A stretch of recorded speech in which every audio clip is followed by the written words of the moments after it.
بسم اللہ الرحمن الرحیم۔ آج ہم ذکر کریں گے حضرت علی علیہ السلام کی خلافت میں ہونے والی جنگیں، ان کا مقصد اور حضرت علی علیہ السلام کی شہادت کا واقعہ۔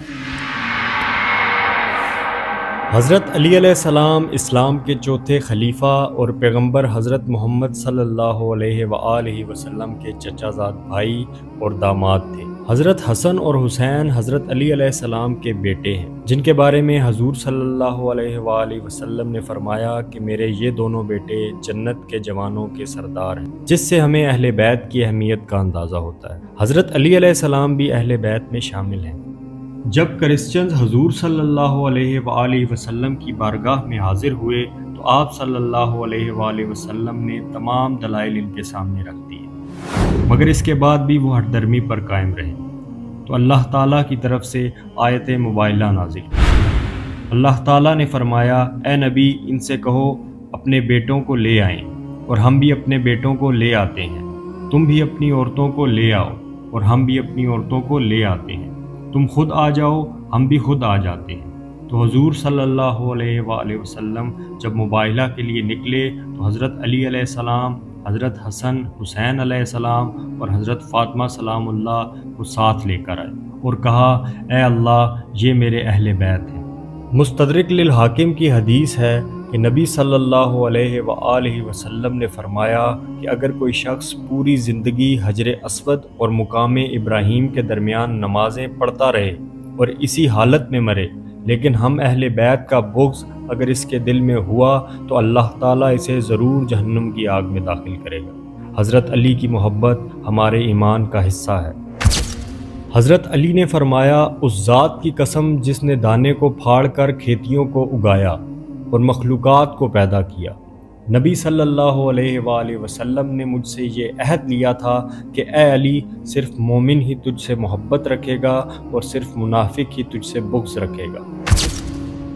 اسی طرح غزوہ تبوک کے موقع پر نبی صلی اللہ علیہ وآلہ وسلم نے حضرت علی علیہ السلام کو عورتوں اور بچوں پر اپنا جانشین چھوڑا تو حضرت علی اس بات پر افسردہ ہوئے کہ وہ جنگ میں شامل نہیں ہو رہے۔ حضور صلی اللہ علیہ وآلہ وسلم نے ان کی دلجوئی کی اور فرمایا کہ اے علی کیا تو اس بات پر راضی نہیں کہ تیری میرے ساتھ وہی نسبت ہے جو ہارون کی موسیٰ سے، مگر میرے بعد کوئی نبی نہیں ہوگا۔ اسی طرح اسلامی تاریخ میں ہمیں حضرت علی کی فضیلت اور بہادری کے متعلق بہت واقعات ملتے ہیں، جیسے خیبر کے موقع پر جھنڈا حضرت علی کے ہاتھ میں دینا، اس کے علاوہ غدیر خم جس میں حضور صلی اللہ علیہ وآلہ وسلم نے فرمایا کہ آج سے جس کا میں مولا اس کا علی مولا۔ بہت سے مواقع اسلامی تاریخ میں ہیں جن سے ہم پر حضرت علی کی فضیلت اور بہادری عیاں ہوتی ہے، مگر آج کا ہمارا ٹاپک حضرت علی کی خلافت میں ہونے والی جنگیں اور حضرت علی کی شہادت ہے۔ تو بڑھتے ہیں اپنے ٹاپک کی طرف۔ حضرت علی علیہ السلام کی خلافت کا آغاز ایک پیچیدہ سیاسی صورتحال میں ہوا۔ خلیفہ سوم حضرت عثمان بن عفان رضی اللہ تعالیٰ عنہ کی شہادت کے بعد امت میں شدید اختلافات پیدا ہو گئے۔ جنگ جمل۔ حضرت علی علیہ السلام نے خلافت سنبھالی تو ایک طبقہ ان کے مخالف ہو گیا۔ یہ لوگ حضرت عثمان رضی اللہ تعالیٰ عنہ کے خون کا بدلہ لینے کے لیے اٹھے، لیکن اختلافات نے بغاوت کی شکل اختیار کر لی اور دونوں فریقین کے درمیان بصرہ کے مقام پر ایک فیصلہ کن جنگ ہوئی جو جنگ جمل کہلائی۔ یہ جنگ حضرت علی علیہ السلام کی فتح پر ختم ہوئی۔ حضرت طلحہ اور حضرت زبیر رضی اللہ تعالیٰ عنہ اس جنگ میں شہید ہو گئے، جبکہ حضرت عائشہ رضی اللہ تعالیٰ عنہ کو عزت و احترام کے ساتھ مدینہ واپس بھیج دیا گیا۔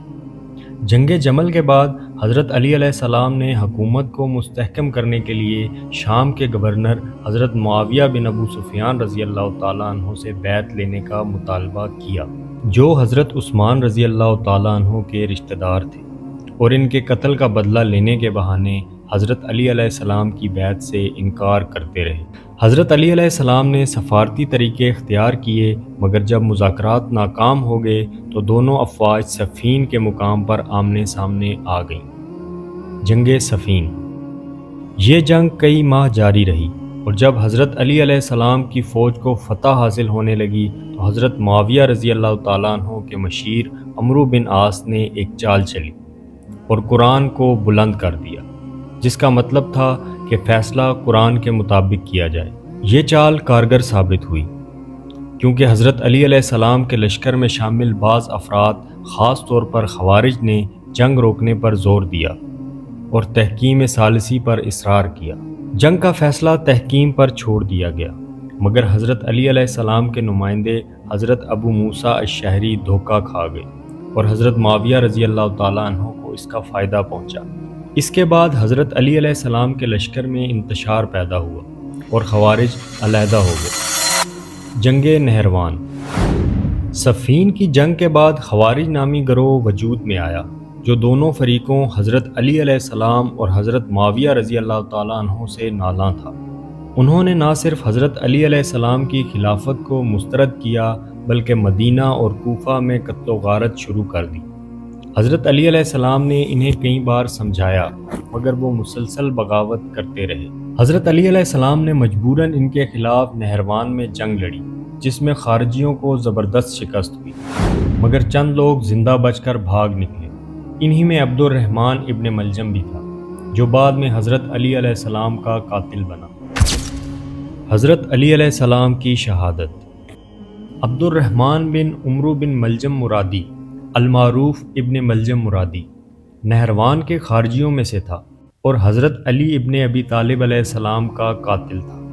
ابن ملجم نے حضرت علی علیہ السلام کی خلافت کے بعد ان سے بیعت کی، جنگ جمل میں ان کے ساتھ جنگ لڑی اور جنگ صفین کے بعد اور تحکیم کے خاتمے کے بعد خوارج میں شامل ہو گیا۔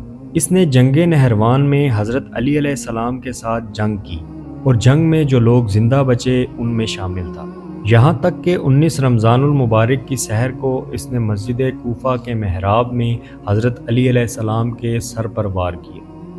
حضرت علی علیہ السلام اذان دینے کے بعد مصلی عبادت پر آئے۔ جیسے ہی آپ نے سجدہ کیا تو عبد الرحمن بن ملجم نے زہر سے تر تلوار سے حضرت علی علیہ السلام کے سر پر وار کیے اور پھر مسجد کوفہ میں قیامت برپا ہو گئی۔ حضرت علی علیہ السلام کا مصلی خون سے رنگین ہو گیا اور آپ کے سر کا خون آپ کے چہرے کی داڑھی پر آ لگا۔ کچھ لوگ علی علیہ السلام کے سر کا خون صاف کرنے لگے۔ اتنی دیر میں حضرت علی علیہ السلام نے فرمایا، اے حسن، یہ نماز فجر کا وقت ہے، پہلے نماز قائم کرو۔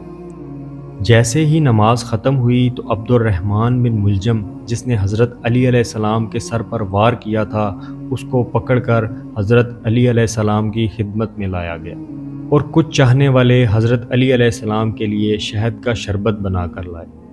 جیسے ہی حضرت علی علیہ السلام کی نظر اپنے قاتل کے چہرے پر پڑی تو اس کا خوف دیکھا اور اپنے چاہنے والوں سے فرمانے لگے کہ اس شربت کی مجھے نہیں بلکہ میرے قاتل کو ضرورت ہے، یہ شربت اسے پلا دو، اور دیکھو اس نے مجھ پر ایک وار کیا، اس پر بھی ایک ہی وار کرنا، اور اگر یہ بچ جائے تو اسے آزاد کر دینا، اور دیکھو اگر یہ اس سے مر جائے تو اس کے جسم کے اعضاء مت کاٹنا، کیونکہ میں نے اللہ کے رسول سے سنا ہے کہ اللہ کے نزدیک سب سے بدترین انسان وہ ہے جو مرے ہوئے انسان کے جسم کا کوئی حصہ کاٹتا ہے۔ یہ بہت سخت وار تھا، جس کے نتیجے میں حضرت علی علیہ السلام 2 دن بعد شہید ہو گئے۔ مشہور روایت کے مطابق ابن ملجم کو 21 رمضان کو ایک ہی تلوار کے وار سے ختم کر دیا گیا۔ یہ تھا حضرت علی علیہ السلام کی شہادت کا ایک مختصر واقعہ۔ یقیناً آپ کو ویڈیو پسند آئی ہوگی۔ اپنی رائے کا اظہار کمنٹ میں ضرور کیجیے گا۔ مزید ویڈیوز دیکھنے کے لیے ہمارے چینل کو لائک اور سبسکرائب ضرور کر لیں۔